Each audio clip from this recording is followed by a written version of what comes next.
Roger Federer had a remarkable ability to elevate his game when it mattered most. Consider a striking statistic he shared himself. Throughout his career he won 82% of his matches, yet he only won 54% of all the points he played. That gap tells an important story. Even the best players in the world win barely more than half of their points. What separates them is how they perform on the points that actually decide matches, the 30s, the break points, the tiebreaks. Winning those key moments at a higher rate than your opponent is what turns close contests into victories. And when it comes to tiebreaks, Federer stands alone at the top of the all-time rankings, having won 65.4% of the tiebreaks he played. That places him just ahead of Djokovic, who sits at 64%. It's one of the clearest measures of performing under pressure that the sport has to offer. So was Roger Federer clutch? That tiebreak record alone makes a compelling case that the answer is yes. Here's a rewrite of that passage. Now let's zoom in on the biggest stage in tennis, the Grand Slams. Federer won 20 of them, which is remarkable in itself. But what's even more revealing is looking at how he performed when his back was against the wall during those runs. For this analysis, we're counting the highest pressure scenarios. Being match point down, trailing 2-0 or 2-1, facing break points in a fifth set, or playing a final set tiebreak. We'll also look at the flip side, the moments where he held the advantage and failed to close it out. His first 4 Grand Slam titles came with relative ease. The only 5-set match in that stretch was against Agassi at the US Open, though it didn't involve any of the pressure situations we're tracking. The first real test came at the 2005 Australian Open semi-final against Marat Safin. Federer was leading 2-1 and had a double mini-break in the 4th set tiebreak, a commanding position by any measure. He even held a match point on his serve, but lost a crucial point in dramatic fashion, dropped the tiebreak, and ultimately fell 9-7 in the 5th. That one goes in the loss column, 0 from 1. The next 3 Grand Slams were won in dominant style, with no collapses from positions of strength. At Wimbledon 2007, Federer had cruised through the draw, but in the final against a Nadal who was steadily improving on grass, he faced 2 break points at 1-1 in the 5th set. He saved both and went on to win 6-2, claiming his 5th consecutive Wimbledon title. Then at the 2008 Australian Open, Federer found himself 2-1 down against Janko Tipsarevic, only to fight back and win 10-8 in the 5th. Here's a rewrite of that passage. Wimbledon 2008 is widely remembered as one of the greatest matches ever played. Federer found himself 2 sets down against Nadal, yet somehow clawed his way back, winning a breathtaking 4th set tiebreak to force a 5th. He even earned a break point in the deciding set, but Nadal saved it, gave him almost nothing to work with from that point on, and closed out the match 9-7. It was a loss, but one that showcased Federer's extraordinary resilience rather than any lack of nerve.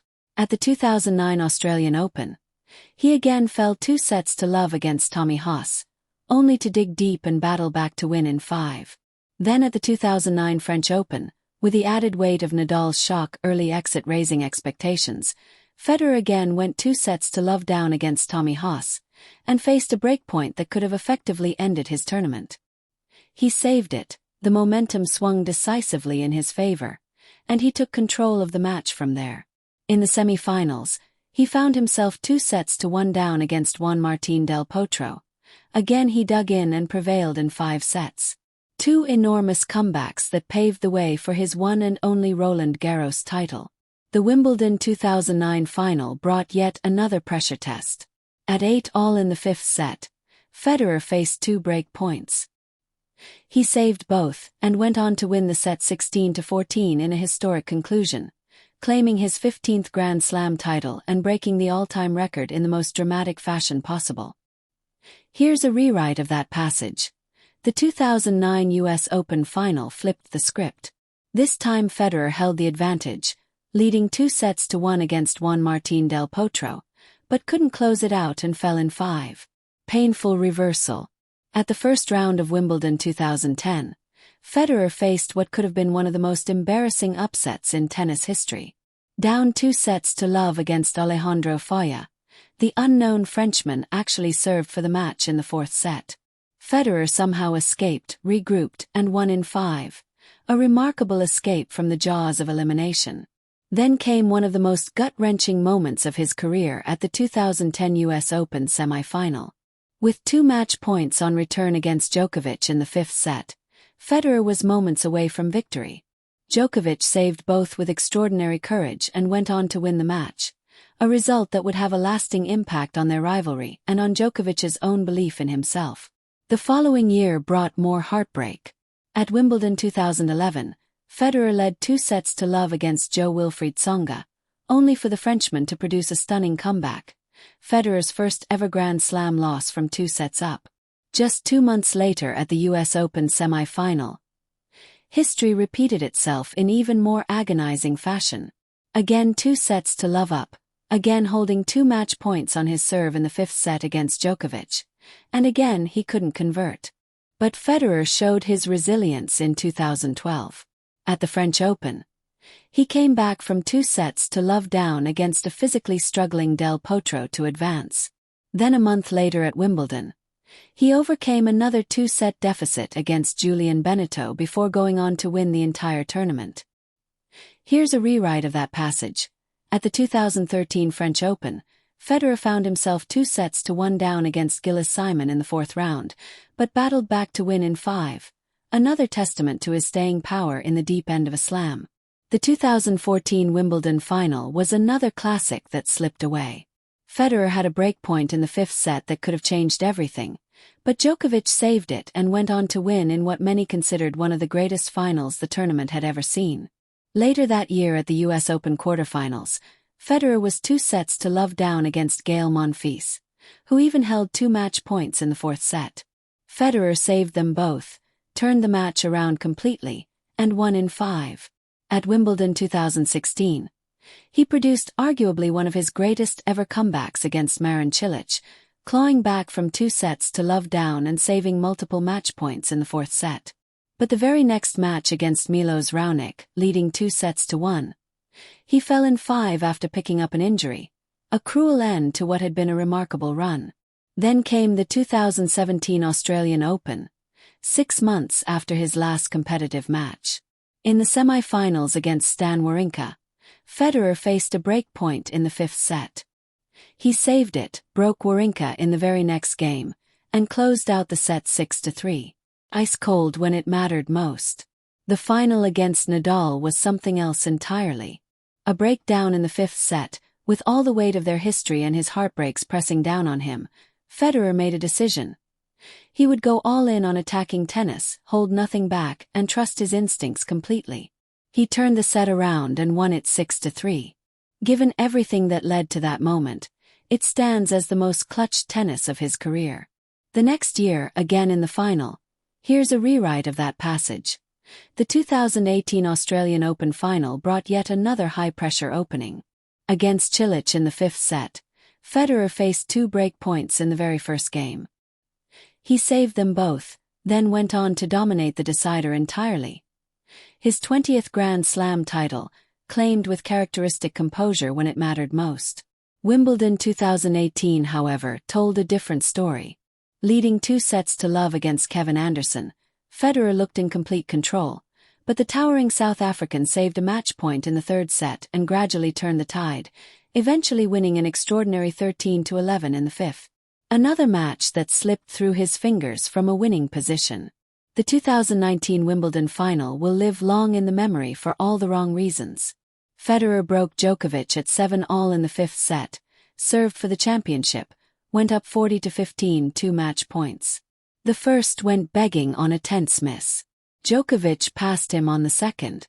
From there, Djokovic broke back, saved his own break points at 10-all, and won on the tiebreak. As cruel as tennis gets. Later that year at the US Open, Federer led 2-1 against Gregor Dimitrov, but faded physically in the final 2 sets and went out in 5.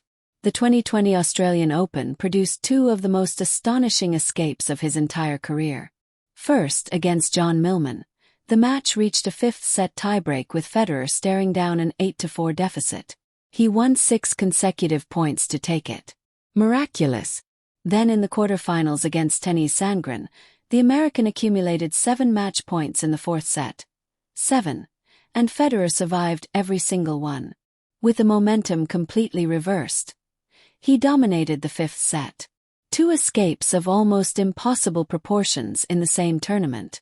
At Wimbledon 2021, his final tournament, Federer was 2-1 down in the first round against Adrian Mannarino before the Frenchman was forced to retire through injury after losing the fourth. In the interest of fairness, that one stays off the list. Here's a rewrite of that passage. So what does the full picture look like? From the moment Federer became a genuine Grand Slam contender, he played 28 matches involving the extreme pressure situations we've been tracking, and he won 17 of them. That's a winning rate of 60%, a remarkable number given the stakes involved in each of those moments. To dig a little deeper, in 6 of his 20 Grand Slam titles, Federer came within touching distance of elimination at least once during the tournament, including at Roland Garros, the title that meant the most to him.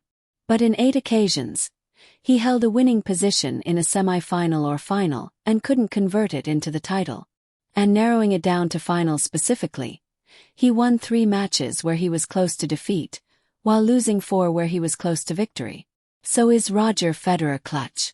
The numbers give you a clear answer. He is without question one of the most clutch competitors in the history of the sport. Yes, he has arguably the most heartbreaking loss in tennis history to his name in that 2019 Wimbledon final. And because it came late in his career, it's the image that lingers for many people. But that single moment, as painful as it was, doesn't come close to telling the full story. When you step back and look at the complete picture, the dozens of times he dug deep, saved match points, and won matches he had no right to win make those few painful defeats look like exactly what they are. Rare exceptions in a career defined by extraordinary clutch performance.